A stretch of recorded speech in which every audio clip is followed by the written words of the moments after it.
ശബരിമലയിലെ പോലീസ് ആചാര ലംഘനത്തിൽ നടപടി. സോപാനത്തിന് സമീപം ചെരുപ്പിട്ടു കയറിയ പോലീസ് ഉദ്യോഗസ്ഥനെ തിരിച്ചിറക്കി. തിരുവനന്തപുരം SAP ക്യാമ്പിലെ ഉദ്യോഗസ്ഥൻ രാജേഷിനെതിരെയാണ് നടപടി. ചെരുപ്പ് ധരിച്ചു കയറിയ രാജേഷിനെ തിരിച്ച് ക്യാമ്പിലേക്ക് മാറ്റി. ശബരിമല ചുമതലയുള്ള police chief coordinator S. Sreejith വകുപ്പുതല അന്വേഷണവും പ്രഖ്യാപിച്ചു. ജനം TV വാർത്തയെ തുടർന്നാണ് നടപടി.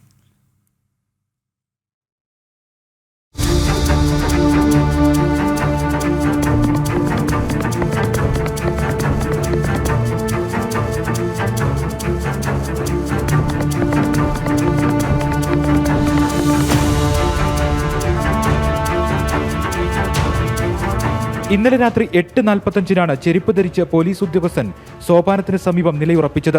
വെള്ള നിറത്തിലുള്ള ചെരുപ്പ് ധരിച്ച് ഉദ്യോഗസ്ഥൻ സോപാനത്തിന് സമീപം നിൽക്കുന്നതും തിരികെ മടങ്ങുന്നതും ദൃശ്യങ്ങളിൽ വ്യക്തം.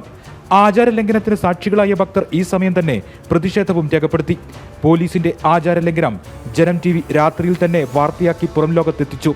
തുടർന്ന് ചെരുപ്പ് ധരിച്ച് സോപാനത്തിന് സമീപത്ത് കയറിയ പോലീസ് ഉദ്യോഗസ്ഥൻ തിരുവനന്തപുരം SAP ക്യാമ്പിലെ രാജേഷിനെ നടപടിയുടെ ഭാഗമായി തിരികെ ക്യാമ്പിലേക്ക് മാറ്റി. Sabarimala chief police coordinator S. Sreejith വകുപ്പുതല അന്വേഷണവും പ്രഖ്യാപിച്ചു. അന്വേഷണത്തിന്റെ ഭാഗമായി കൂടുതൽ നടപടികളും ഉണ്ടായേക്കും. ഇടതു സർക്കാർ ഭരണത്തിൽ ശബരിമലയിൽ ആചാരലംഘനങ്ങൾ പതിവാകുകയാണെന്ന് ഹിന്ദു ഐക്യവേദിയും വിശ്വ ഹിന്ദു പരിഷത്തും പ്രതിഷേധ സൂചകമായി ചൂണ്ടിക്കാട്ടുന്നു.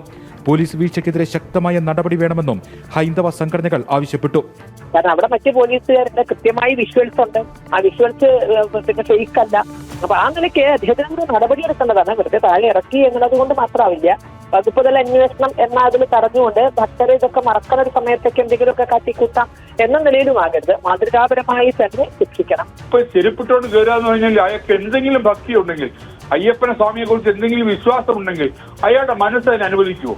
അതാണ് ഞാൻ പറയുന്നത്. പിണറായിയും കൂട്ടരും ചേർന്നിട്ട് ശബരിമല ഉൾപ്പെടെയുള്ള നമ്മുടെ ഹൈന്ദവ ക്ഷേത്രങ്ങളെ ഏത് രീതിയിൽ നശിപ്പിക്കാം, അവിടുത്തെ ആചാരാനുഷ്ഠാനങ്ങൾ എങ്ങനെ തകിടം മറിക്കാം, എങ്ങനെ അവിടുത്തെ ചൈതന്യം നശിപ്പിക്കാം എന്നുള്ളതിന്റെ അവർ നടത്തുന്ന ആ ഒരു വലിയ ഗൂഢാലോചനയുടെ ഭാഗമാണ് ഇതുപോലുള്ള പ്രവർത്തനങ്ങൾ. 18ാം പടിയിൽ ഫോട്ടോഷൂട്ട് ഉൾപ്പെടെ നടത്തി പോലീസ് സേന വിവാദങ്ങൾക്ക് വഴിവെച്ചത് സമീപകാലത്താണെന്നിരിക്കെ സമാനമായ സംഭവങ്ങൾ ആവർത്തിക്കപ്പെടുന്നത് വലിയ പ്രതിഷേധത്തിനാണ് ഇടവരുത്തുന്നത്. ശബരിമലയിൽ ഡ്യൂട്ടിക്ക് നിയോഗിക്കുന്ന പോലീസ് ഉദ്യോഗസ്ഥർക്ക് കൃത്യമായ മാർഗനിർദ്ദേശങ്ങൾ നൽകാത്തതിന്റെയും സർക്കാർ ദേവസ്വം ബോർഡ് നിരുത്തരവാദ സമീപനത്തിന്റെയും ഒടുവിലത്തെ ഉദാഹരണമായി മാറുകയാണ് ഈ സംഭവവും. ജനം സന്നിധാനം.